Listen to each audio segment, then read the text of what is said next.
નવી નવી રેસીપીઓ જોવા માટે મારી ચેનલ હર્ષા કુકિંગ ગુજરાતીને સબસ્ક્રાઇબ કરો અને લાઈક પણ આપો. હર્ષા કુકિંગ ગુજરાતી ચેનલમાં આપનું સ્વાગત છે. આજે આપણે બનાવીશું મુરબ્બો. આ મુરબ્બો આપણે કાચી કેરીનો બનાવીશું. તો ચાલો બનાવીએ મુરબ્બાની રેસીપી.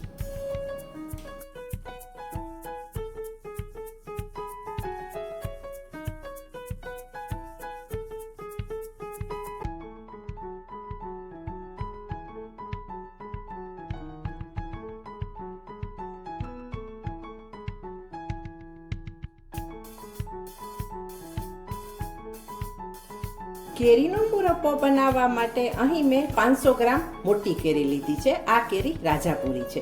રાજાપુરી કેરી ઓછી ખાટી હોય છે અને તેમાં ગર્ભનો ભાગ વધારે હોય છે, જેથી આપણે જેટલો મુરબ્બો બનાવવા માટે જેટલું આપણે ગર્ભનો ભાગ જોઈતો હોય ને વધારે મળી રહે છે અને ગોટલી પણ નાની હોય છે. એટલે હંમેશા મુરબ્બો બનાવવા રાજાપુરી અથવા રાજાપુરી ન મળે તો કેસર કેરીનો ઉપયોગ કરવો.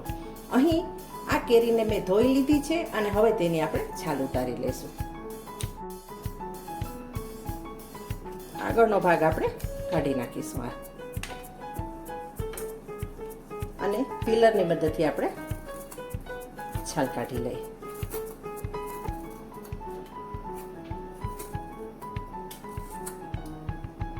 આખી કેરીમાંથી આપણે પહેલા છાલ ઉતારી લઈએ. કેરીની છાલ ઉતારી લીધા પછી ટુકડા કરીશું.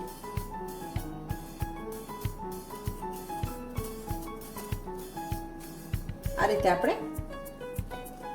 ટુકડા કરી લેશું. નાના મોટા જે સાઈઝના તમારે કરવા હોય એ પ્રમાણે કરી શકો. પહેલા આ રીતે આપણે કાપી લેવાની છે. જુઓ, ત્યાર પછી આપણે ટુકડા કરીશું.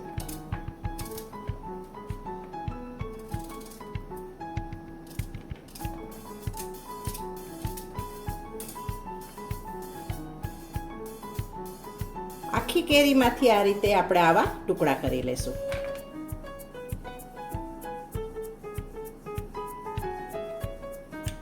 કાચી કેરીની છાલ અને ગોટલું કાઢી લીધા પછી અને ટુકડા કરી લીધા પછી આટલા ટુકડા થયા છે, જોઈ શકાય છે. એટલે રાજાપુરી કેરીમાંથી વધારે કેરીનો ભાગ આપણને મળે છે.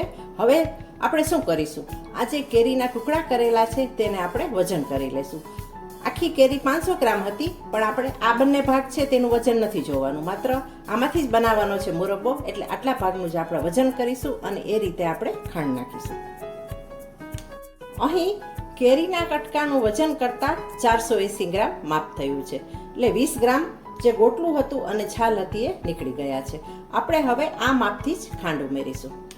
કેરીનો મુરબ્બો બનાવવા માટે આપણે કેરીના જે સુધારેલા ટુકડા છે તેને બાફવાના છે. તેના માટે મેં એક તપેલામાં પાણી ગરમ કરવા મૂક્યું છે અને પાણી ગરમ થઈ ગયું છે. હવે આપણે ટુકડા ઉમેરી દઈએ અને ટુકડા ઉમેર્યા પછી આપણે 1 પિંચ મીઠું ઉમેરી દઈએ.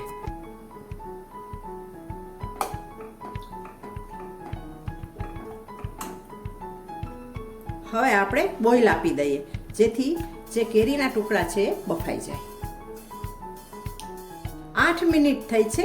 કેરીના ટુકડાને આપણે ચેક કરી લઈએ. ચપ્પુની મદદથી જોઈ લઈએ. જો, એકદમ સારા બફાઈ ગયા છે.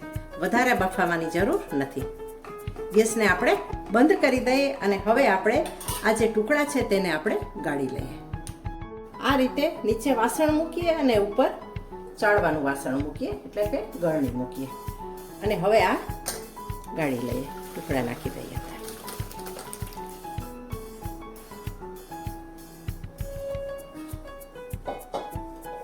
આ રીતે તપેલામાં પણ બાફી શકાય અને કુકરમાં 1 સીટી પણ વગાડી શકાય, પણ તપેલામાં પણ તરત જ બફાઈ જાય છે. માત્ર 8 મિનિટમાં ટુકડા સારી રીતે બફાઈ ગયા છે. હવે આપણે મુરબ્બો બનાવવાની શરૂઆત કરીએ. અહીં મેં ગેસ ઉપર પેન મૂકેલું છે અને તેમાં આપણે ટુકડા એડ કરી દઈએ. બાફેલા કેરીના ટુકડા છે. ગેસને આપણે ચાલુ કરીએ.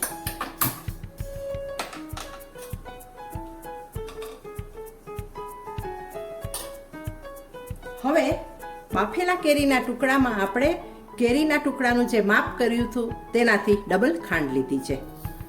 તેને આપણે એડ કરી દઈએ. એડ કરતા જઈએ અને મિક્સ કરતા જઈએ. એકી સાથે નહીં નાખી દઈએ, કારણ કે ખાંડ આખી છે, થોડી થોડી ઓગળવા દઈશું આપણે.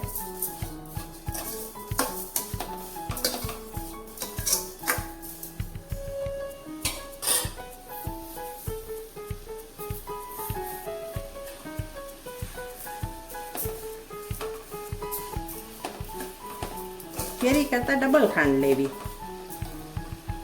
મુરબ્બો ટેસ્ટમાંય સારો લાગે અને રસો પણ સરસ થાય. મુરબ્બામાં રસાની ખૂબ જરૂર હોય છે, તો જ સરસ લાગે. ને ઓછી ખાંડ નાખીએ તો રસો બહુ ના બને ને કેરીના ટુકડા જ આવે મોઢામાં, તો ના મજા આવે. અને આખું વરસ સાચવવાનો હોય એટલે વધારે બને તોય વાંધો નહીં અને બગડતો પણ નથી.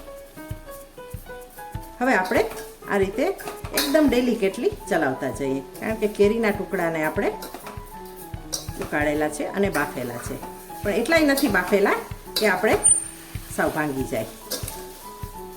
ટુકડા પણ થોડા આખા રહેશે અને મુરબ્બો પણ આપણો સરસ બનશે.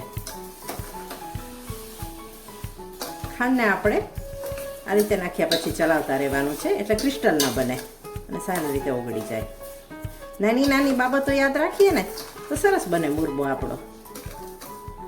અને હા, મુરબ્બો બનાવતી વખતે અથવા ખાટી વસ્તુનું અથાણું, મુરબ્બો કે બીજી વસ્તુ બનાવતી વખતે હંમેશા સ્ટીલનું વાસણ જ લેવું, એલ્યુમિનિયમમાં કળવાનું ટાળવાનું.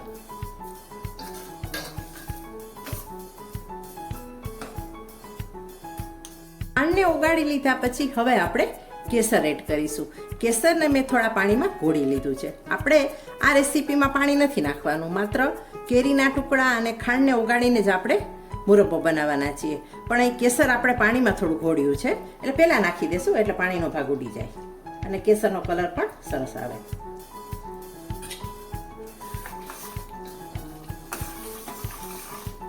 મુરબ્બામાં પાણીનો ભાગ રાખવાનો નથી, ભેજ વિના બનાવવાનો છે, આખું વરસ સચવાઈ રહે.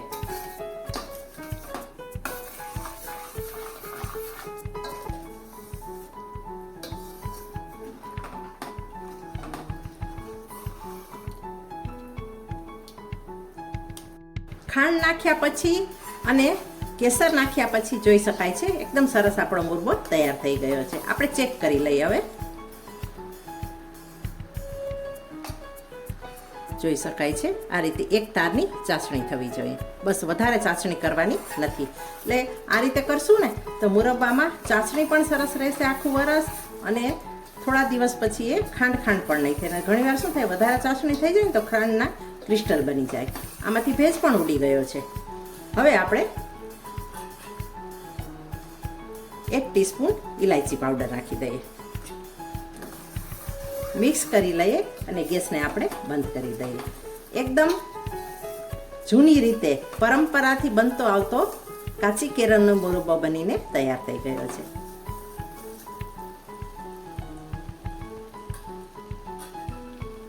આ મુરબ્બો ઠંડો થશે ત્યાર પછી આપણે બોટલમાં ભરીશું. ઠંડો થઈ ગયા પછી એકદમ ક્લીન કરેલી કાચની બોટલમાં મુરબ્બાને આપણે ભરી લીધો છે. પરંપરાઓથી આપણા સૌના ઘરમાં બનતો આવતો કેસર અને ઇલાયચીવાળો કેરીનો મુરબ્બો બનીને તૈયાર થઈ ગયો છે. આ મુરબ્બાને જ્યારે આપણે જમવાની સાથે મીઠું ખાવાનું મન થાય ત્યારે પણ લઈ શકાય, અને નાની નાની બાળાઓ જ્યારે મોડાવ્રત રહેતી હોય ત્યારે તેને પણ પીરસી શકાય તેવો બન્યો છે. હવે મળીશું નેક્સ્ટ વિડીયોમાં. Thanks for watching.